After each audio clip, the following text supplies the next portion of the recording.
Isa sa gamit na feature nitong EV is yung 360 camera. No? Nagagamit ko siya sa parking na sigurado kong swak ako doon sa parking slot. And even yung rampa papunta sa parking, di ba, paakyat ka, minsan hindi mo nakikita yung gutter, no, doon sa rampa, minsan natatapakan mo. So dito, kitang-kita mo sa 360 camera. Sa mga kalsada rin, grabe yung mga lubak, ang lalalim ng mga lubak, gamit na gamit din siya na maiiwasan mo yung mga butas dun sa mga kalsadang lubak-lubak.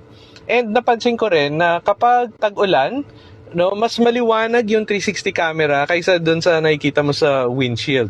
Hindi ko na sure kung bakit nangyayari yon. Paano niya nagagawa yon? Meron siyang 4 na camera. Okay, meron siyang 2 camera sa magkabilang side mirror. Meron siyang isang camera sa harap, tapos meron siyang isang camera sa likod din. And yung system, yung software nung sasakyan, yun na yung nag-i-stitch, no? Para siyang panoramic photo or panoramic video ng 360 na video. In fact, pati yung ilalim ng sasakyan, nakikita mo, no? Nini-stitch din niya yon gamit yung 4 na camera na yon. Galing, ano?